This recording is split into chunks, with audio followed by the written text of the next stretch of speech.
प्रिय सांबादिक बंधु मान को नमस्कार। आम गहन अच्छा आमर सीनियर लीडर श्रीयुक्त भृगु बक्सीपात्र। आज आम आलोचना रखा जो MMDR जोटा mines minerals development and regulation act जो परिवर्तन कले केंद्र सरकार एवं सबुठारु ओडिशा बेसी क्षतिग्रस्त है। 1957 मसीहार जो आईन आसला ताकू से परिवर्तन कले 2026 एवं मान्यवर श्रीयुक्त नवीन पट्टनायक ए संपर्क में सारा ओडिशावासी की अपील करिसेंती एवं केंद्र सरकार को मध्य आह्वान रखिसेंती यह ओडिशार प्रभुत क्षति हम। ए परिप्रेक्षी रे मान्यवर नवीन पट्टनायक तथ्य संबलित उक्ति विवृत्ति एवं आह्वान को मान्यवर MP धर्मेंद्र प्रधान किछिटा विरोध प्रकाश करिसेंती स्पष्ट नुहे। साथी ओडिशार खनि मंत्री अत्यंत अस्पष्ट भाव में विरोध करिसेंती। तेणुक मोर प्रथम प्रश्न रहिबो जे को जगत सेट पई बा को जगत सेट परिवार मानक पई एई MMDR बिल बा एक्ट परिवर्तन करागला बिल आनले। ये जो जगत सेट कथाटा आपन कहली 1800 शताब्दी रे जगत सेट जो परिवार से परिवार होउछंती गोटे बंगर प्रभावशाली बैंकर धनी व्यवसायी एवं आर्थिक शक्ति केंद्र एवं तांकर आर्थिक प्रभाव एते थिला जे बंगर नवाब मानक पई से राजकोषीय बैंकर भली काम करथिले। तेणु से जो जगत सेठ माने आज भारत वर्ष अच्छी कौ जगत सेठ परिवार मानक पई ए MMDR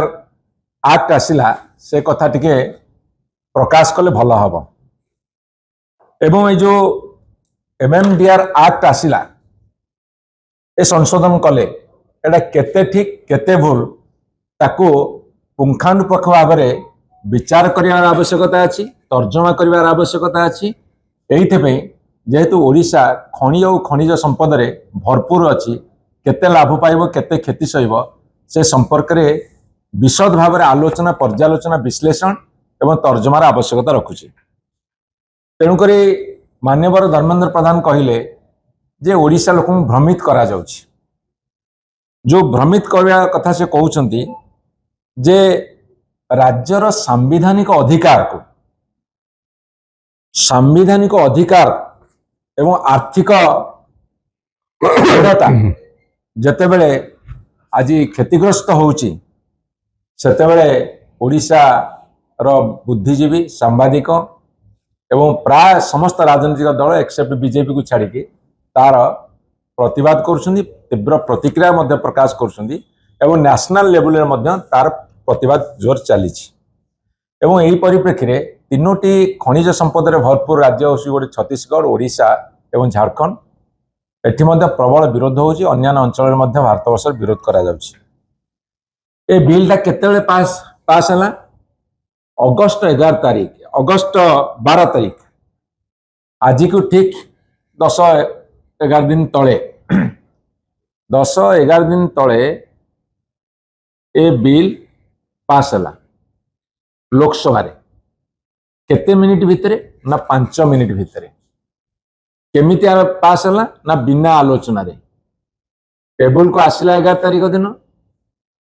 12 तारीख दिन 10 तारीख दिन टेबल को आसिला 12 तारीख दिन पास हला। ओडिशा रो 20 जन MP जाइछन लोकसभा को पचारे पदे पार्टी खोलछन आलोचना भाग नहीं आलोचना हेइछि। एते बड़ बिल जदि तांको भाषा रे पर ओडिशा बहुत लाभान्वित हबो ताल से लाभ नवा पई आलोचना करियार सुविधा कोड थिला तरबारे भावरे 5 मिनिट भीतर लोकसभा रे पास कले एवं 13 तारीख रे राज्यसभा रे 40 मिनिट आलोचना हला 12 जन मात्र अंशग्रहण कले। बिजु जनता दल MP तीव्र भाव में विरोध कले ओडिशार स्वार्थ को नहीं। लोकसभा 12 जन लोकसभा 20 जन भारतीय जनता पार्टी एमपी अच्छा एवं राज्यसभा 5 जन अच्छा जदि से लाभ दे था ओडिशा बोली कहते पाइब बोली ओडिशा कहते कही था स्पष्ट भाव में ओडिशा यही कारण लाभ पाइब जदि लाभ पाइबार नथिबो विरोध करते नीरव रहिले हाथ टेकिले एवं आज आसिकी एठी आमे बयानबाजी करिवार माने कौन अच्छे जो ओडिशार स्वार्थ हानि घटुची जो तीव्र प्रतिक्रिया प्रकाश पाउची प्रतिवाद तीव्र होगा जाऊँगी एवं लोक ताकू ग्रहण कर लोक चिची कर बयानबाजी आवश्यकता कौन अच्छी एवं भारत वर्ष सर्वाधिक खनि आ खनिज संपद होची ओडिशा रे 25 जन एमपी लोकसभा 20 राज्यसभा 5 25 जन भी 25 सेकेंड पे मुह खोलेनी ये हूँ ओडिशार दुर्भाग्य एवं पार्लियामेंट गोटे जगह लोकसभा और राज्यसभा हो बा विभिन्न राज्यर विधानसभा माने हूँ सेठी वितर्क हुए आलोचना हुए एवं सेठी पुंखानुपुंख भाव में तर्क वितर्क आलोचना स्थान पाए तापर सेठी बिल पास हुए आईन में परिणत हुए किंतु से कथा है नहीं तेणुक एठी मु आज पचारुची जेतेबेले एठी मान्यवर एमपी कहिले श्रीयुत धर्मेंद्र प्रधान से केंद्र तरफ बयान रखिले ना ओडिशा तरफ बयान रखिले सेटा से स्पष्ट करंतु